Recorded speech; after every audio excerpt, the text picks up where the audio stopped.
Assalamualaikum warahmatullahi wabarakatuh.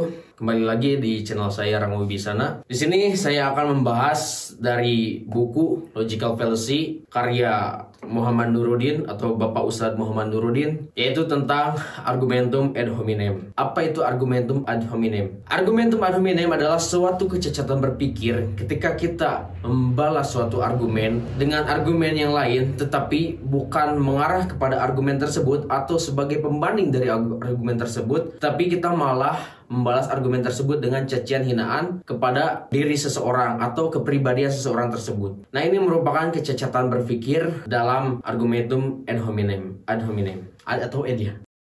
Ad hominem.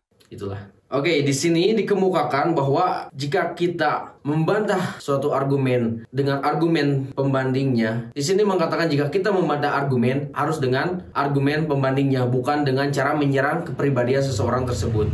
Jika kita membalas suatu argumen dengan argumen yang menyudutkan atau menjelekkan kepribadian seseorang tersebut, kita itu sudah termasuk ke dalam kesesatan berpikir. Yaitu dengan contoh di buku ini, jadi misalkan ada seorang ustadz yang ngomongin tentang berjilbab atau kewajiban berjilbab kepada umatnya atau kepada santrinya, tetapi misalkan si istri ustadz tersebut itu tidak berjilbab. Nah, maka di sini kita jangan menjudge atau jangan bilang bahwa si ustadz tersebut juga istrinya gak berjilbab, kenapa dia ngomongin harus berjilbab, padahal dia aja gak bisa ngurus istrinya untuk bisa berjilbab. Nah, ini sebuah kecacatan berpikir. Karena apa? Karena yang dilihat dari konteksnya itu bahwa si ustadz ini untuk mengajarkan kebaikan atau keseharusan terhadap wanita itu untuk berjilbab. Nah, di sini jika kalian berpikir atau mengomentari bahwa jika si istrinya juga tidak berjilbab, itu kalian sudah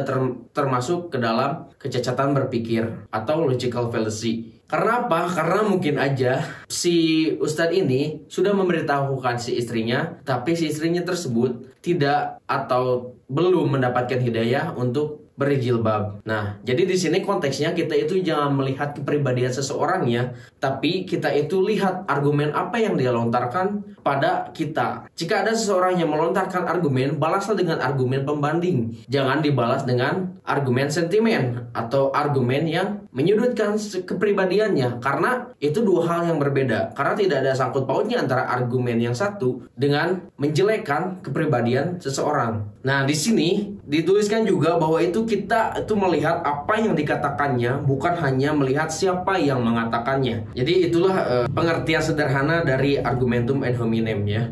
Lalu saya akan memberikan suatu kasus di dalam perdebatan bahwa argumentum ad hominem ini sering banyak terjadi di dalam perdebatan-perdebatan yang ada di Indonesia ini. Yaitu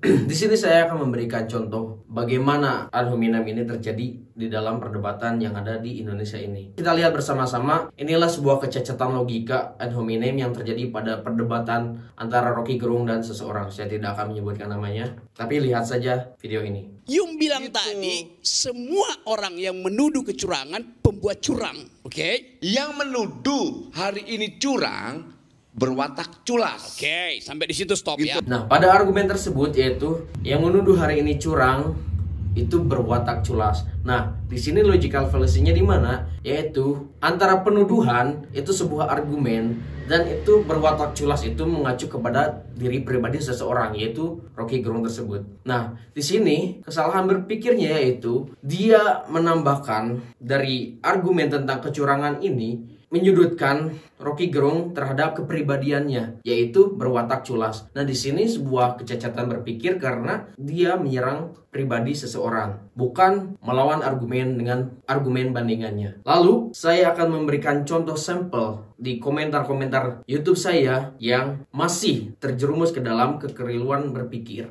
yaitu sebagai berikut contohnya. Di sini dia menyebutkan sepertinya YouTuber ini bikin channel juga bertujuan mendapatkan uang, bukan mencari kebaikan. Nah, pada video saya yang dikomentari ini yaitu saya membahas tentang apa itu ulama, Nah, di sini dia tidak memberikan argumen pembanding sebagai ulama, malah dia menyudutkan saya, yaitu bahwa saya itu tidak mencari kebaikan. Bahwa kan yang tahu antara baik dan tidak baik itu bukan dia, itu diri saya pribadi. Nah, dia menyinggung kepribadian saya dengan unsur kebaikan tersebut. Lalu ada, ini mah cari cuan konten doang, ngomong selangit perkara ilmu Al-Quran, tapi minumnya pakai tangan kiri. Nah, ini juga sebagai logical fallacy atau kekeliruan berpikir, yaitu di mana dia tidak memberikan argumen pembanding saya tentang pembahasan ulama tersebut, tapi dia malah menyinggung kepribadian saya, yaitu tentang mencari cuan lah, selangit perkara Al-Quran, lalu tentang minumnya pakai tangan kiri. Padahal itu efek dari kamera. Ya, seharusnya yang saya mau itu ketika saya membuat konten itu dibalas dengan argumen-argumen pembanding. Bukan berarti saya benar, tetapi saya juga ingin dibalas dengan argumen-argumen yang lain, bukan dengan cara menyerang kepribadian saya sendiri. Jika kalian tidak setuju dengan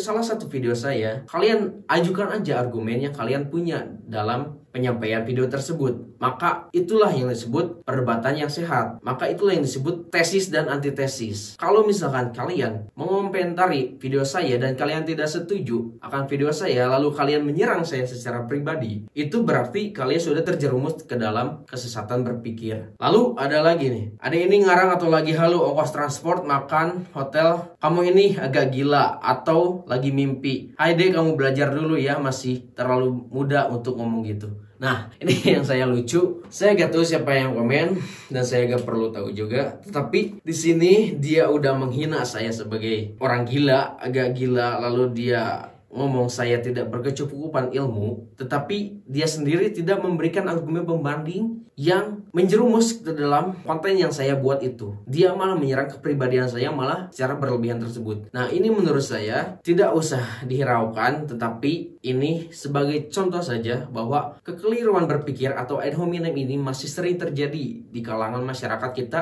atau di kalangan netizen kita. Nah, saya ingin setelah adanya video ini, kalian bisa berpikir lebih jernih lagi, kalian bisa berpikir lebih rasional lagi, kalian bisa lebih berpikir secara logika, bahwa jika ada suatu argumen yang dilontarkan oleh konten kreator atau oleh kepemimpinan apapun atau oleh seseorang apapun, itu kalian bisa membalas argumen tersebut hanya dengan argumen pembandingnya, bukan dengan cara menyerang seseorangnya atau kepribadiannya. Nah, itu merupakan kecacatan berpikir yang sesungguhnya. Lalu itu akan membuat kita menjadi bodoh di depan orang tersebut. Karena apa? Karena kita tidak mampu menandingi argumen tersebut dengan argumen pembanding yang kita miliki. Tapi kita malah sentimen dengan emosi kita, dengan egoisme kita untuk menjatuhkan seseorang tersebut dengan cara menjatuhkan kepribadiannya, dan itu tidak ada di dalam intelektualitas. Maka dari itu, kita sebagai kaum intelek, kaum yang ingin belajar lebih banyak lagi hal, ingin belajar lebih baik lagi dari kehidupan kita dalam berargumen, yaitu kita stop dan menghindari argumen-argumen yang menjatuhkan kepribadian seseorang. Tapi kita itu jangan ada permasalahan dengan kepribadian seseorang tersebut, tapi kita ajukanlah argumen pembanding yang setara atau yang logis, yang masuk akal dengan argumen tersebut. Bukan jika seseorang melontarkan suatu argumen, kita balas dengan argumen yang lain yang tidak nyambung, yang menyerang kepribadian seseorang. Nah, dengan video ini saya harap kalian bisa mengerti apa itu argumentum ad hominem. Terima kasih sudah nonton video ini sampai habis. Jika kalian setuju, coba komen di bawah. Jika kalian tidak setuju, komen aja di bawah. Jika kalian pernah mengalami argumentum ad hominem ini, komen juga di bawah apa argumentum ad hominem yang kalian lakukan, atau kekeliruan berpikir yang teman kalian lakukan, atau saudara kalian lakukan, atau siapapun lawan debat kalian. Coba tuliskan di bawah. Saya ingin dengar pendapat kalian bagaimana. Lalu jangan anggap saya itu benar, tapi mari kita berpikir agar ini menjadi benar. Sekian dari saya. Assalamualaikum warahmatullahi wabarakatuh.